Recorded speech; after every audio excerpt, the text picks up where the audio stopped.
اس کے ساتھ سوتیلی ماں کا سلوک کیا جا رہا ہے. تو لہٰذا انہوں نے صحیح ایڈوائز کیا ہے کہ جب تک یہ ریزرو سیٹ کا فیصلہ نہیں ہو پاتا ہے تب تک اجلاس بلانا مناسب نہیں ہے. صدر صاحب سے ناراض تھے پی ٹی آئی بانی چیئرمین, آپ کے خیال سے آپ تھوڑا سا بہتر ہو جائیں گے اس بات کے بعد؟ میرا خیال ہے کہ یہ فیصلہ ان کا آئین کے مطابق ہے, اس سے کسی کی فیور مقصود نہیں ہے. But will it have an impact تعلقات میں بانی چیئرمین کے ساتھ؟ بانی چیئرمین صدر صاحب کی قدر کرتے ہیں اور ریگارڈ رکھتے ہیں, لیکن جہاں تک ان کے تعلقات کا تعلق ہے وہ اس حوالے سے میں کوئی حتمی بات نہیں کر سکتا ہوں. رائٹ. سو آج ہم نے دیکھا کہ واک آؤٹ ہوا پنجاب کے اجلاس میں, سندھ میں وزیر اعلیٰ کے انتخاب کا بھی بوائیکاٹ کیا گیا. اسی طریقے سے چلے گی اب assembly? Will this be a pattern? میرا خیال ہے, ذاتی میری رائے ہیں کہ بائیکاٹ کافی نہیں تھا. بائیکاٹ سے تو فلور ان کو آزاد مل گیا, چونکہ محترمہ جو ہیں ایم پی اے کی سیٹ پہ شکست کھا چکی ہے. محترمہ مریم نواز وہ اپنا سیٹ لوز کر چکی ہے. اسی طرح ان کے والد بزرگوار میاں نواز شریف بھی ہار چکے ہیں یہ فارم 45 کے مطابق. تو وہ ایم پی اے نہ ہوتی ہوئی بھی وزیر اعلیٰ بنتی ہیں اور پھر حلف کھاتی ہیں کہ میں آئین کی پاسداری کروں گی. آئین تو اسی دن جو ہے ڈیمالش ہوا جس دن آپ کو فارم 47 فارم 45 کے منافی دیا گیا. بٹ اب کیونکہ اسمبلیز بن رہی ہیں, ایک سسٹمیٹک طریقے سے چلانا بھی ہے ان کو, تو آپ کے خیال سے کوئی کولیبریشن ہونا چاہیے؟ جنہوں نے کہا بھی کہ میں سیاسی انتقام میں بلیو نہیں کرتی. جس طریقے سے ہمارے ممبران اسمبلی کو اسمبلی کے اندر جانے کی اجازت نہیں دی گئی, پھر انہوں نے ہمارے جو وزارت اعلیٰ کے امیدوار تھے ان کو گرفتار کرنے کی ہر ممکن کوشش کی. یہ کوئی جمہوری اعمال نہیں ہے, یہ استبداد کے زمرے میں آتے ہیں, ظلم و جبر کے زمرے میں آتے ہیں. آپ نے تو آن ریکارڈ کئی دفعہ کہا کہ پیپلز پارٹیز آپ کو کانٹیکٹ کرنے کی کوشش کر رہی تھی. اب دوسرے حلقوں سے بھی کنفرمیشن یہ ہے, خبر ہے کہ باقاعدہ آپ لوگوں کے پاس موقع تھا کہ آپ پیپلز پارٹی کے ساتھ مل کے گورنمنٹ بنا لیتے. کیوں اس کو استعمال نہیں کیا گیا اس موقع کو؟ خان صاحب کی رائے یہ ہے کہ ہماری جدوجہد جو ہیں وہ اقتدار کی شراکت تک محدود نہیں ہے. خان صاحب سمجھتے ہیں کہ ہماری جنگ جو ہے وہ حقیقی آزادی, قانون کی حکمرانی اور سماجی انصاف, اور لہٰذا انہوں نے پیپل پارٹی کے افر کے حوالے سے یہ کہا کہ چونکہ M Q M people party اور پی ایم ایل این ہمارا مینڈیٹ چوری کر چکے ہیں تو لہٰذا ان کے ساتھ حکومت سازی پہ کوئی ایگزیکٹلی آفر تھی کیا پیپلز پارٹی کی کہ آپ کا وزیر اعظم ہوگا, ہم آپ کو سپورٹ کرتے ہیں؟ 50% انور کی بات تھی, اور جو پروپورشنیٹ ان کی اسٹرینتھ ہماری اسٹرینتھ کے مطابق وزارت ہی تھی. مکس کیبنٹ تھی. اچھا, آپ کے ساتھ وہ کیبنٹ میں آنے کو تیار تھے, پی ایم ایل این کے ساتھ نہیں گئے وہ؟ نہیں, ان کی پہلی ترجیح پاکستان تحریک انصاف تھی. آپ کا اپنا اوپینین کیا ہے؟ ڈونٹ یو تھنک کہ اس کو کنسیڈر کرنا چاہیے تھا؟ لوگوں نے آپ کو ووٹ ڈالا ہے. میرا خیال ہے جو خان صاحب کی اوپینین ہے اس سے میں دوسری ٹھیک ہے, لیکن پارٹی میں اس سے مشاورت ہوئی اندرونی طور پہ؟ تجویز ہم نے خان صاحب کو دی لیکن انہوں نے ہمیں قائل کر لیا. ایوری ون, کسی نے بھی اختلاف نہیں کیا. So okay, now coming to جو معاملات نظر آ رہے ہیں پی ٹی آئی کے, آپ کے خیال سے کچھ تھوڑا سا معاملات خراب نظر آ رہے ہیں انٹرنلی پی ٹی آئی کے اندر؟ نہیں. مثلا ابھی اب کون ہوگا چیئرمین جب بیرسٹر علی ظفر نے معذرت کر لی؟ میرا خیال ہے بیرسٹر گور صاحب ہمارے چیئرمین ہوں گے واپس. سو پھر وہ ٹھیک کہہ رہے ہیں کہ کبھی بھی ان کے ساتھ ایشو نہیں تھا؟ ان کے ساتھ ایشو کوئی نہیں تھا. یو سیڈ دیٹ کہ تھا. کس کا؟ آپ نے آن ریکارڈ کہا تھا کہ بیرسٹر گوہر کے ساتھ ایشو تھا. کس کا ایشو تھا؟ بانی چیئرمین پی ٹی آئی کا. نہیں, میں نے کوئی ایشو کسی کو نہیں تھا. نہیں, یہ تو میں نے کبھی نہیں کہا. آپ نے کیا کہا تھا؟ سوال مجھ سے ہوا تھا کہ جی جو احتجاج ہیں وہ حسب توقع نہیں ہوا ہے, تو اس پہ میں نے اتفاق کیا تھا کہ باقی شاید قیادت کی طرف سے دلچسپی کم ہے. تو اس پہ انہوں نے کہا تھا کہ آپ سمجھتے ہیں کہ ان ایکشن تھا یا مہارت اتنی نہیں تھی تو میں نے اتفاق کیا تھا جس پر انہوں نے بیرسٹر گور صاحب کی طرف یہ تعبیر کر دیا کہ بیرسٹر گور صاحب کی جو کارکردگی تھی وہ میں نے یہ بیان کی ہو، جو کہ اصل میں یہ بات نہیں تھی، جس کو جواز بنا کے مجھے پھر شوکاز جاری کیا گیا۔ تو اب معاملہ ٹھیک ہے، آپ کی دوستی ہو گئی؟ نہیں، ہماری دوستی تو but show cause is there یا شو کاز اب واپس لے لیا؟ شوکاز جو ہیں، میں تو اب پریکٹیکلی سنی احتیاط کونسل کا ممبر ہوں اور شوکاز جس نے جاری کیا تھا وہ پی ٹی آئی کا چیف آرگنائزر So ہے۔ you're no longer with PTI؟ نہیں، ویسے لیگلی بات کر رہا ہوں، ٹیکنیکلی بات تھی ان کی یہی کہ بیرسٹر گور صاحب ناراض ہیں۔ بیرسٹر گور صاحب کے پاس میں So گیا، اگر حامد رضا صاحب آپ کو کرتے ہیں بیرسٹر گور صاحب کے پاس میں گیا، ہاں، گلے ملے، ناراضگی ختم کی، تو یہی وہ شوکاز کی منشا بھی تھی، تو بات ختم ہو گئی۔ سو آپ کو، لیکن آپ کو اختلاف ہے ان کی طریقے چیئرمین شپ پہ، ٹھیک ہے پارٹی ڈسپلن ہے، بٹ گور صاحب کے ساتھ میرا اختلاف نہیں ہے، باقی چیزوں پہ ہر پارٹی کے اندر اختلافات ہوتے ہیں، رائٹ، اور وہ آراء ہم اندر دیتے رہتے ہیں، کبھی کوئی اگری کرتا ہے کبھی ڈس اگری کرتا ہے، لیکن میری یہ سچ کی عادت کے ساتھ کوئی ایسے اختلافات نہیں ہیں۔ ہم مثال کے طور پہ احتجاج کے معاملات پہ میرا شاید نقطہ نظر دوسرا ہوگا، باقی وی آر ڈوئنگ، ہم تمام چیزیں ایک ٹیم ورک کے ساتھ کر رہے ہیں۔ رائٹ، سو اپوزیشن لیڈر کے حوالے سے اٹس یور نیم؟ نہیں، میرا خیال نہیں ہے کہ یہ جو باتیں ہو رہی ہے، خان صاحب شاید چند ایک نام کنسیڈر کرے، لیکن میں سمجھتا ہوں کہ یہ خان صاحب ڈیسائیڈ کریں گے۔ ایٹ لیسٹ میں نے یہ خواہش ظاہر نہیں کی ہے ان کو۔ بیرسٹر علی ظفر کی طرح یہ نہ ہو وہ آفر کریں اور آپ کہیں کہ نو آئی کانٹ ڈو دیٹ، اگر آپ کو آفر ہو تو can you take up this opportunity? میں نے کبھی بھی کسی ذمہ داری سے انکار نہیں کیا ہے۔ سو آپ کوئی بھی ذمہ داری آئی ہے خان صاحب کی طرف سے، میں نے انکار نہیں کیا ہے۔ سو لیٹس سے ہائپوتھیٹیکلی آپ بنتے ہیں اپوزیشن لیڈر، کیسے اگریسو ہوں گے، لڑیں گے، بوائیکاٹ کرائیں گے، یا آپ وہاں بیٹھیں گے تقریر بھی سنیں گے اور کہیں گے اپنی بات بھی سناؤ؟ اس کا تو جواب اس وقت تو نہیں دیا جا سکتا، حالات کے مطابق رد عمل ہوگا۔ وہ کیا کر رہے ہیں، کس طرح جو ہیں ہینڈل کر رہے ہیں معاملات کو، اپوزیشن کی طرف وہ کس نظر سے دیکھ رہے ہیں، ان کا رد عمل ٹھیک ہوگا، احترام کریں گے، قانون کی حکمرانی کو دیکھیں گے تو ہم بھی ریزنیبل ہوں گے۔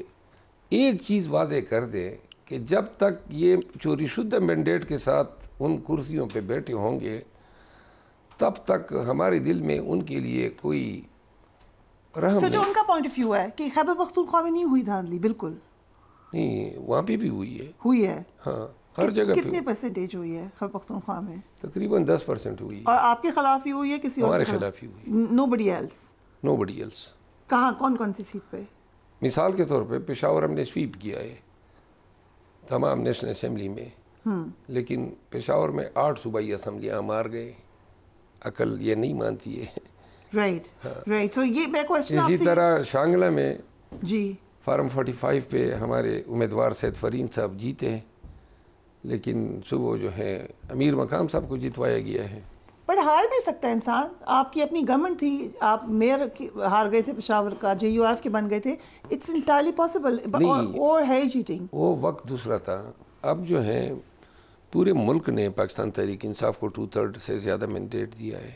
سو ایک کویشچن ہے، یہ جو بہت شور مچا قومی اسمبلی کے لیے، بہت شور مچا، آپ لوگوں نے پریس کانفرنس کی، سارے فارم 45 لے آئے، پنجاب کی صوبائی اسمبلی پہ تو میں نے کوئی زیادہ بات ہی نہیں سنی۔ آپ نے سنی ہے کہیں کوئی پنجاب کی صوبائی اسمبلی پہ کوئی آواز اٹھی ہو کہ وہاں کوئی دھاندلی ہوئی ہے؟ You actually last Punjab. نہیں، میرا خیال ہے آپ کبھی اپنے رپورٹر کو بھیجیں الیکشن کمیشن آف پاکستان۔ شوکت بسرا صاحب ایک آوازیں اٹھاتے ہیں، نہیں، شوکت بسرا صاحب کے علاوہ ہم نے پنجاب کی ان تمام حلقوں کو چیلنج کیا، انتخابی عذرداریاں دائر کی الیکشن کمیشن آف پاکستان میں، اور ہماری روزانہ آج بھی میں الیکشن کمیشن میں کوئی 5 گھنٹے رہا ہوں۔ کتنی ہیں آپ کی درخواستیں الیکشن کمیشن؟ کل تقریباً 400 درخواستیں ہیں ٹوٹل صوبائی اینڈ نیشنل ملا کر؟ جی ہاں، کیونکہ بیچ میں انفارمیشن تھی کہ بہت کم آپ لوگوں نے شاید اپلیکیشنز دی ہیں۔ نہیں، ہم نے ہر ایک دھاندلی کو چیلنج کیا ہے، ہر حلقے پہ چیلنج کیا ہے. سو کتنا لمبا پروسیس ہے یہ اب؟ یہ As a تو lawyer, I'm asking election you, sir. Commission جو ہے وہ جان چھڑا رہی ہے، ہمیں ٹرک کی بتی کے پیچھے لگانا چاہتی ہے کہ جی آپ ٹریبیونل میں جائیں. ٹریبیونل کی اچھی بات یہ ہے کہ ٹریبیونل جو ہیں وہ ہائی کورٹ کے جج صاحبان ہیں، تو ہائی کورٹ کے جج صاحبان جو ہیں وہاں پہ کارروائی ذرا سیشن کورٹ کے مقابلے میں سنجیدہ بھی چلتی ہیں اور تیز بھی چلتی ہے. صرف فارم 45 کی انکوائری کرنی ہے کہ فارم 45 کے پریزائڈنگ افسروں کو بلانا ہے اور ان سے یہ تصدیق کرنی ہے کہ کیا فارم 47 آپ کے دیے گئے فارم 45 کے مطابق مرتب ہوا ہے یا نہیں. بس یہی ایک سوال ہے. مولانا فضل الرحمان کے ساتھ معاملات کہاں پر ہیں سب پی ٹی آئی کے؟ میرا خیال ہے ہمارے ان کے ساتھ یہ احتجاج میں ہم چاہتے تھے کہ وہ ہمارے ساتھ شامل ہو، وہ شامل نہیں ہوئے. باقی ہمارا کوئی ان کے ساتھ اتحاد کے معاملات نہیں چل رہے. جو ملاقاتیں وغیرہ ہوئی تھی بیچ میں، ابھی کوئی بیک ڈور چینلز بات چیت کچھ بھی نہیں ہو رہا، وجہ کیا ہے؟ کیونکہ ایک شروع تو ہوا تھا، آغاز تو ہوا تھا، کیا پارٹی کا ریاکشن آیا ہے، بانی چیئرمین کا ریاکشن آیا ہے؟ پارٹی کا ریاکشن بھی آیا تھا ورکرز کی طرف سے، اس کو 27 کی نظر سے نہیں دیکھا گیا. لیکن اصل بات یہ ہے کہ جو ان کا ایشو ہے کہ دھاندلی ہوئی ہے، تو جمعیت علماء اسلام کو تو ہرایا ہم نے ہے، تو کیا ہم نے دھاندلی کی ہے؟ ان کے بیٹے کو، مولانا صاحب کے بیٹے کو میں نے ہرایا ہے، ان کے دوسرے بیٹے کو داور خان کنڈی نے ہرایا ہے، مولانا صاحب کو خود علی امین خان نے ہرایا ہے، ان کے جو عاطف خان نے ان کے امیدوار کو ہرایا، پھر اسد کیسر صاحب نے ان کے دوسرے. یہ تو ہم شروع سے کہہ رہے تھے کہ وہ تو آپ ہی کے خلاف تو کہہ رہے ہیں. لہٰذا اگر ہمارے ساتھ کوئی ان کا دھاندلی کا قصہ ہے تو یہ چلے جاتے الیکشن کمیشن میں یا کبھی میڈیا کے سامنے اپنے فارم 45 لے آتے کہ میں تو جیتا ہوا تھا، مجھے ہروایا گیا ہے. بلکہ ہمارا ایک حلقہ ہے نیشنل اسمبلی کا اورنگزیب خان NA40 جو کہ نارتھ وزیرستان کا ہے، وہ ہم نے جیتا ہے فارم 45 میں اور ان کو جیتوا کے دیا گیا ہے. اوکے، سو آپ کو لگا سب نے آپ کے خلاف دھاندلی کی؟ آپ کو لگا کتنی سیٹیں سب کے پاس ہیں آپ کی اندازاً؟ ہماری 3 سیٹیں جو ہیں، ایک سیٹ تو یہ اورنگزیب خان والی سیٹ JUI کے پاس غلط گئی ہے، ایک امیر مقام کے پاس KP میں جو سیٹ گئی ہے وہ غلط گئی ہے، ایک پشاور میں نور عالم خان والی. So allegedly that's an accusation at the moment. Inter party elections ہونے جا رہے ہیں، اکبر ایس بابر ابھی سے اعتراض کر چکے ہیں، کیا فیوچر نظر آ رہا ہے آپ کو کنسیڈرنگ چیف جسٹس نے بڑے سخت ریمارکس دیے تھے لاسٹ ٹائم؟ جی وہ اس وقت ہمیں ضرورت تھی، اب یہ 10 دفعہ کالعدم قرار دے کوئی فرق نہیں پڑتا ہے. کوئی فرق نہیں پڑتا کیونکہ اس وقت ہم بے نشان ہو گئے تھے، ہماری ریزرو سیٹیں ہوا میں ہیں. تو ابھی بھی تو آپ کو فائدہ ہو جائے اگر مل جائے آپ کو تو ریزرو سیٹس کے لیے. تو نہیں ریزرو سیٹ اب نہیں کچھ ہو سکتا. نہیں اب تو نہیں ہے نا، اب تو پارٹی نہیں ہے فی الوقت practical. And you cannot come back to PTI obviously. اس ٹینیور میں تو بس اب اس پورے ٹینیور میں آپ لوگ سنی اتحاد کونسل کے ساتھ ہی ہیں. جی ہاں. سو اٹس irrelevant پھر الیکشن نہ کروائیں؟ نہیں، کیوں نہ کروائیں، سینٹ کے الیکشن ہوں گے وہاں پہ کام آئیں گے. اس کے علاوہ پارٹی جو ہے بحیثیت آرگنائزیشن اس کو تو ہم نے چلانا ہے. پہچان شناخت ہماری PTI ہے. ضمنی الیکشن بھی آ رہے ہیں اور ضمنی الیکشن بھی ہوں گے، تو لہٰذا انٹر پارٹی الیکشن اکبر ایس بابر جو ہیں وہ اس وقت ان کو ضرورت تھی. اس دفعہ شاید اکبر ایس بابر جو ہیں وہ اتنا کامیاب نہیں کرایا جائے گا. سو کیسا لگ رہا ہے آگے جو جرنی ہے، سفر ہے PTI کا، یہ مشکل ہونے جا رہا ہے یا اچھا تھوڑا آسان ہونے جا رہا ہے، یا ابھی لگ یہ رہا ہے کہ ابھی بھی اگریسو موڈ ہے؟ نہیں، مشکل جو ہے اب مشکلوں کی عادت ہو گئی ہے ہمیں. اوکے. اب ہم صبح جب گھر سے نکلتے ہیں تو ذہنی طور پہ ہر قسم کی پریشانی، خفت، تکلیف کے لیے تیار ہوتے ہیں، اور یہی حالت اب PTI کے ہر ورکر کی ہے. اب پرچے، ڈرانا، دمکانا، یہ ساری چیزیں اتنی بھگت لی ہیں، اب ہم مصلحت کے تحت کمپرومائز نہیں کر سکتے ہیں. ہم نے یا اپنے کاز جو خان کا کاز ہے اس کو اچیو کرنا ہے، حقیقی آزادی کا، قانون کی حکمرانی کا، عدالتوں کی آزادی کا اور سماجی انصاف کا، یا پھر ہم جو ہیں اسی طرح فائٹ کرتے رہیں گے. Right. Thank you so much Muhammad صاحب for giving us time. Interesting جو کچھ ریولیشنز اس میں خاص طور پہ وفاقی حکومت بنانے کے حوالے سے ہوئی ہیں. ہم بریک لیتے ہیں, اس کے بعد پاکستان کی اکانومی اس وقت کہاں ہے, چیلنجز کیا ہیں, رائٹ آفٹر بریک.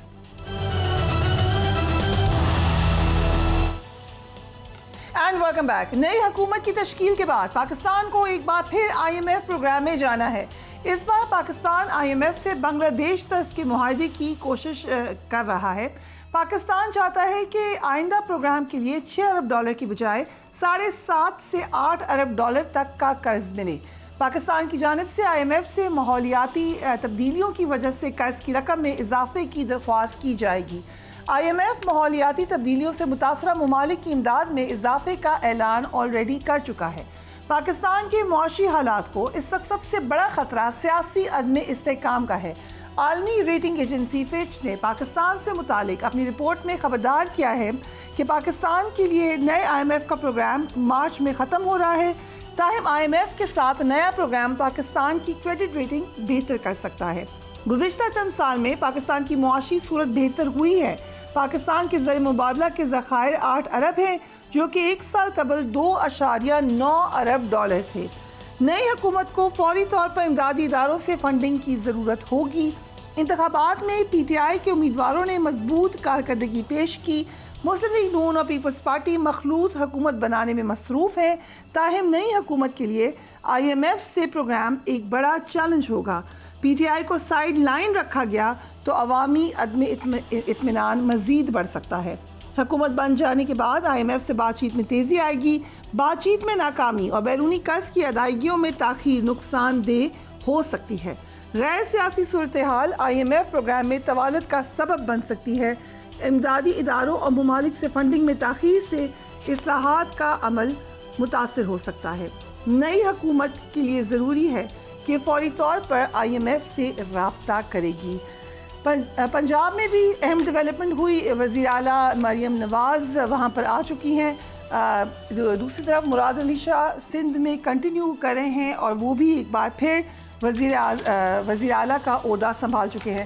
ہمارے ساتھ موجود ہیں farmer finance minister Miftah Ismail صاحب. Thank you so much for being on the program. So exactly کیا اٹس آل گڈ کہ بڑا ایکسائٹمنٹ ہے, الیکشن ہے, نئے عہدے مل رہے ہیں, لیکن exactly where do we stand?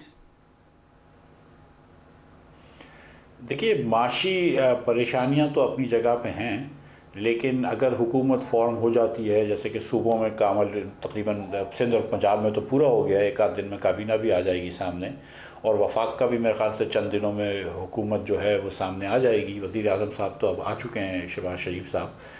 تو اس سے پھر یہ کہ جو ہمارے جو دیر پا جو مسائل ہیں جو کافی دیر سے چل رہے ہیں, ان مسائل کا حل کی طرف ہم جانا شروع کریں گے. سب سے پہلے جیسے آپ نے خود ہی نشاندہی کی اپنے ابتدائیے میں کہ IMF سے بات چیت کرنی ہوگی. یہ جو ریویو ہے مارچ کے پہلے ہفتے میں شاید غالباً ہوگا, اس کو مکمل کرنا ہوگا اور پھر اس کے بعد ایک نئے پروگرام پہ بات کرنی ہوگی. تو یہ پاکستان کے لیے بہت بے انتہا ضروری ہے. اس کے بعد ساتھ ساتھ آپ کو مہنگائی کے اوپر کمی کی کوشش کرنی ہوگی, کیونکہ جس تیزی سے مہنگائی ہے اس تیزی سے آمدن نہیں بڑھ رہی لوگوں کی, اور اس لیے آج 9 کروڑ سے زیادہ پاکستانی ہمارے بھائی بہن جو ہیں وہ خط غربت کے نیچے ہیں. اور زیادہ سے زیادہ لوگوں کو آپ اس جگہ پہ لے آئیں جہاں پہ وہ 3 وقت کی روٹی اپنے بچوں کو نہیں دے سکتے, بجلی کا بل نہیں بھر سکتے, گیس کا بل نہیں بھر سکتے, اسکول فیسیں نہیں بھر سکتے, اور خدا نخواستہ اگر کوئی گھر میں بیمار ہو جائے تو دوائی دارو کے لیے پیسے نہیں رہتے. تو ہم نے مہنگائی کو کم کرنا ہوگا. اور So can I say کہ جس وقت PTM کی گورنمنٹ آئی تھی اس وقت تو آپ بڑے عرصے سے ٹویٹر اسپیس بھی کر رہے تھے, بتا بھی رہے تھے معاملات کیا ہیں, اخبارات میں لکھ رہے تھے.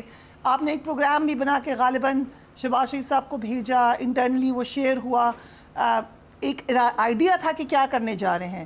اس وقت جس طرح کی حکومت آ رہی ہے, ایک اسپرٹ مینڈیٹ آ رہا ہے, سب سے پہلے تو who will be the finance minister, اور آپ کے خیال سے اس قسم کا ہوم ورک ہوا ہے کنسیڈرنگ دا چیلنجز؟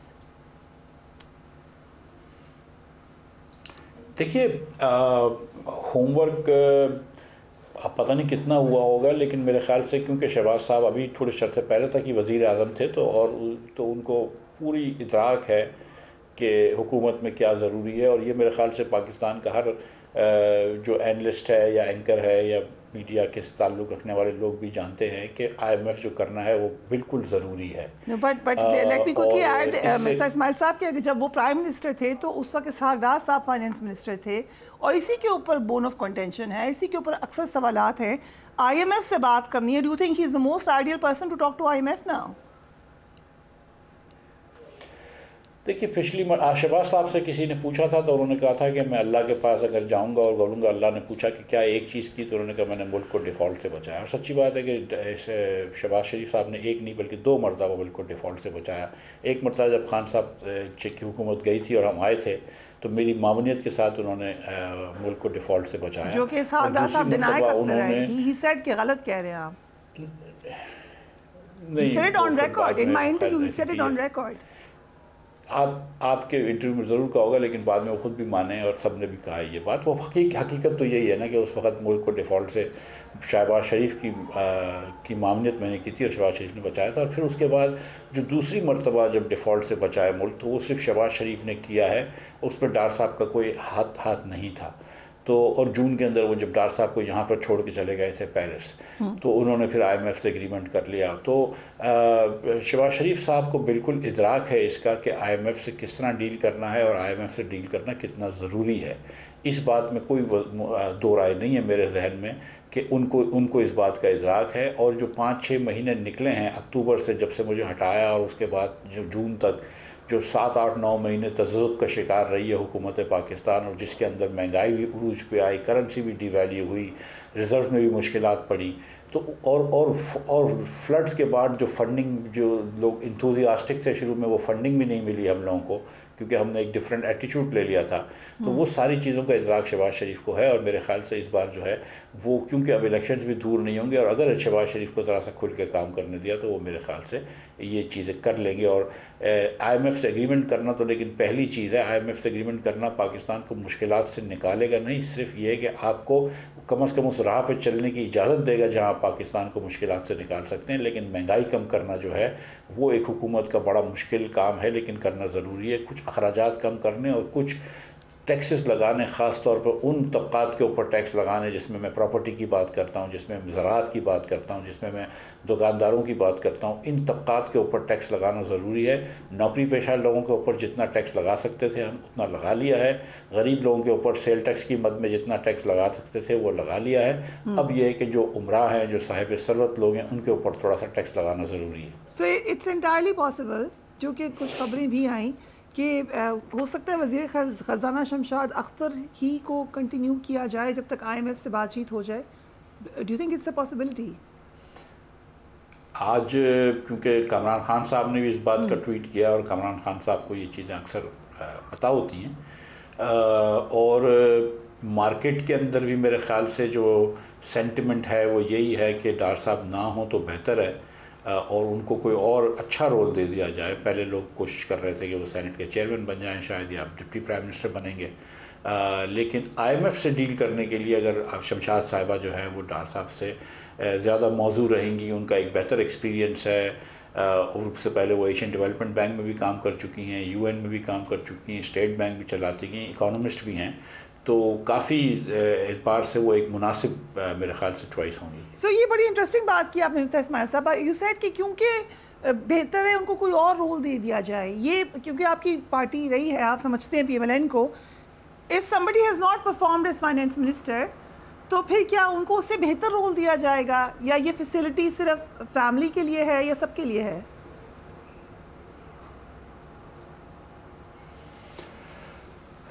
نہیں, میرا مقصد یہ تھا کہ ڈار صاحب ایک مسلم لیگ کے پرانے لیڈر ہیں, بڑے لیڈر ہیں, ٹھیک ہے, اوبویسلی فیملی کنیکشن ہے جس کی وجہ سے وہ تقریباً ہر جگہ پہ ہوتے ہیں, لیکن کیونکہ ایک وہ بڑے لیڈر ہیں اور اگر آپ نے ان کو رول دینا ہی ہے تو ضرور دیں, لیکن فائنانس منسٹر کے رول پہ اس وقت جب کہ آپ IMF سے نیگوشیٹ کرنے وہ شاید اپروپریٹ نہ ہوں, ان دا سینس کہ دیکھیں مثال کے طور پر اب جب خان صاحب نے علی امین گنڈاپور کو نومینیٹ کیا چیف منسٹر کے لیے، تو لوگ بولتے ہیں کہ یار اگر آپ نے تو لڑائی کی سیاست کو آگے لے کے جانا ہے، مطلب ایسے کچھ اور لوگ تھے جن کو آپ لا سکتے تھے کہ جو مفاہمت کی سیاست کی طرف چلے جائیں. تو اس وقت IMF کی طرف اگر آپ نے کرنا ہے، اور جو ایسے شخص کو لگانا چاہیے، آدمی یا عورت کو، کہ جس کے اوپر IMF کو کانفیڈنس ہو. اوکے، آپ کی پرانی ساتھی ہیں، آپ بڑا سپورٹ بھی کرتے رہے ہیں، بہن کہتے رہے ان کو، مریم نواز. کیا ایکسپیکٹ کریں آپ؟ انہوں نے کہا میں انتقام کی سیاست ختم کرنا چاہتی ہوں. اسپیچ بھی کیا آج انہوں نے، کافی اس میں انہوں نے بات کی کہ بدلے کی کوئی جذبہ نہیں ہے، انتقام کا کوئی جذبہ نہیں ہے. ایک پلان بھی دیا. کہ کیسا آپ کا اوپینین کیا ہے، کیسی ہوں گی وہ چیف منسٹر؟ دیکھیے، پنجاب پاکستان کا نہ صرف بڑا ترین صوبہ ہے جس میں آدھے سے زیادہ پاکستانی رہتے ہیں، بلکہ اگر ایک ملک ہوتا تو دنیا کا 11واں یا 12واں بڑا ملک ہوتا.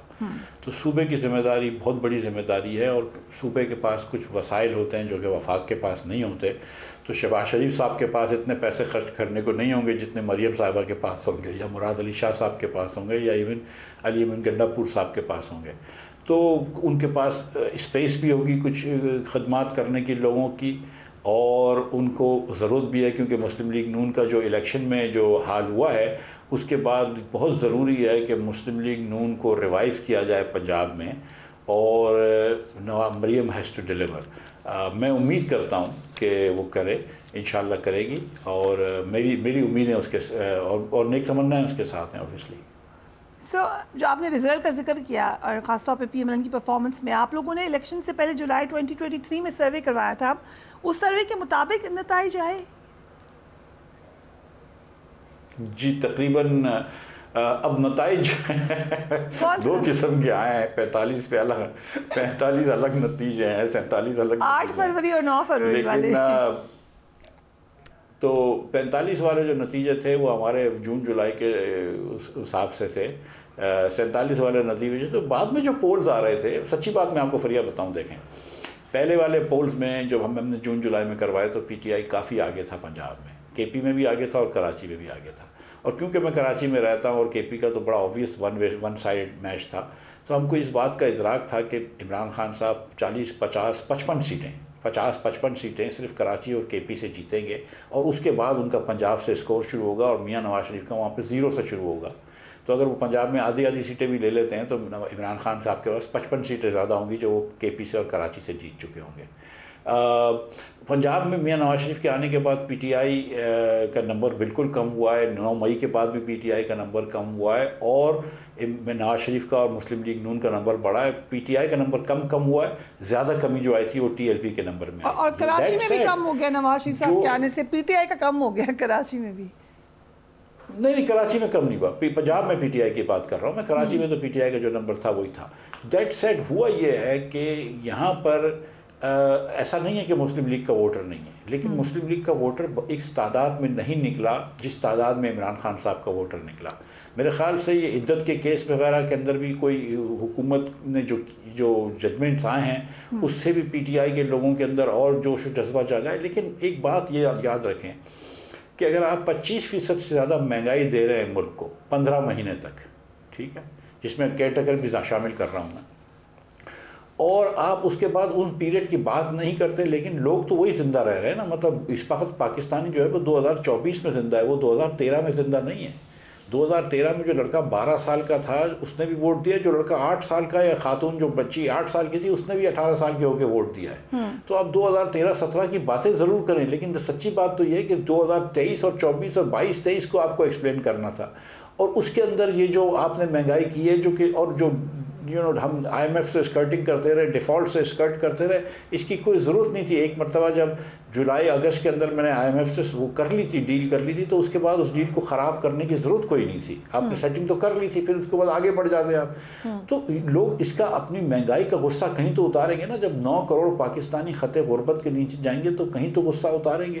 دوسری بات یہ ہے کہ ایک بہت طویل عرصے سے میاں نواز شریف صاحب اور ان کی پارٹی، جس طرح پیپلز پارٹی، اور وہ بھی بہت طویل عرصے سے حکومت میں ہیں. خان صاحب بھی 10 سال KP میں حکومت میں رہے ہیں، اور 5-4 سال فیڈریشن میں حکومت میں رہے، لیکن ایک بہت طویل عرصے سے ہم حکومت میں رہے. ہمیں پاکستانیوں کو یہ پتہ ہے کہ ہم یورپین سے پیچھے ہیں، پاکستانیوں کو یہ پتہ ہے کہ ہم امریکن سے پیچھے ہیں، لیکن پاکستانیوں کو، ہم جیسے پاکستانیوں کو یہ نہیں پتہ تھی کہ ہم ہندوستانیوں اور بنگلہ دیشیوں سے پیچھے ہیں.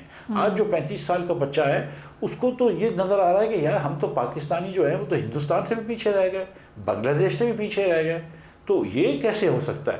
تو وہ پاکستانی گورننس سے خوش نہیں ہے. پاکستانی گورننس جو ہے، اور اس میں میاں نواز شریف کا قصور نہیں ہے، یا مسلم لیگ نون کا، یا پیپلز پارٹی کا، یا پی ٹی آئی کا، یا کسی فرد واحد کا، یا کسی ایک جماعت کا قصور نہیں ہے. لیکن سچی بات یہ ہے کہ ہماری گورننس جو ہے وہ فیل ہو گئی ہے ہمارے لوگوں کے لیے.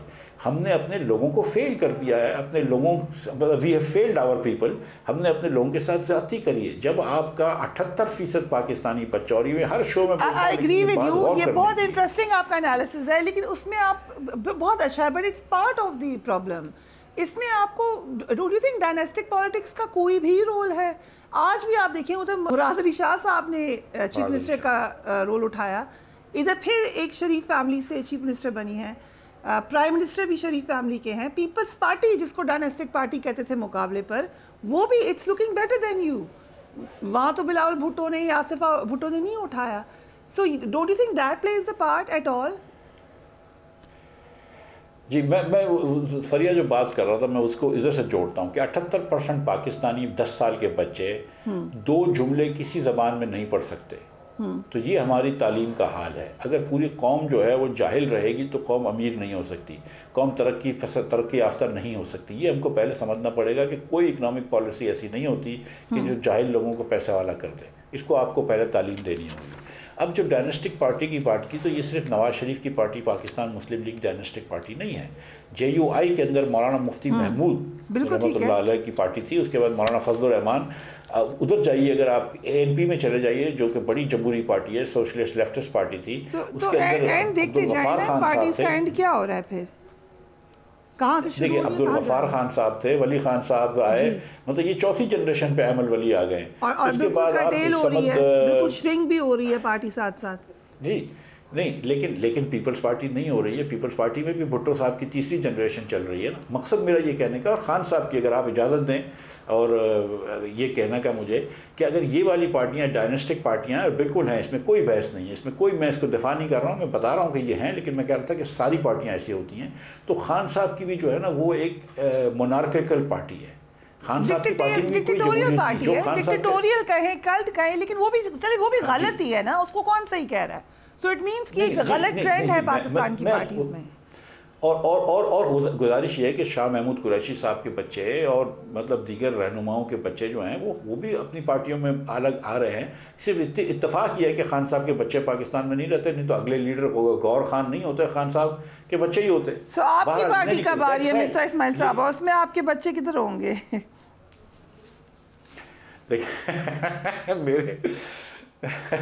میرے بچوں کو کوئی سیاست میں انٹرسٹ نہیں ہے. تو پھر وائی ناٹ، اگر یہ اتنا اچھا آئیڈیا ہے تو پھر کر لینا ساتھ ہی کھٹے. Let's all come together. دیکھیں میری بہن، میرا ذریعہ معاش جو ہے نا وہ سویٹ ٹافی کمانا ہے، سیاست نہیں ہے، آپ جانتی ہیں. ٹھیک ہے، میں سیاست سے اللہ کی مہربانی سے کبھی ایک پیسہ بھی نہیں کمایا، نہ کبھی کماؤں گا مر کے بھی. تو میرے بچے جو ہے نا، وہ میرا بیٹا جو ہے وہ اسی میں کام کرتا ہے. میرا جو بزنس ہے اس کے اندر وہ میرے بھتیجے، میرے بھائی وغیرہ کام کرتے ہیں. تو میں اس کو تو نہیں چھیڑ سکتا ہوں. میری گزارش یہ ہے کہ میری پارٹی تو نہیں ہو سکتی ہے، میرا اتنا وزن نہیں ہے کہ میں اکیلا پارٹی بنا سکوں پاکستان میں.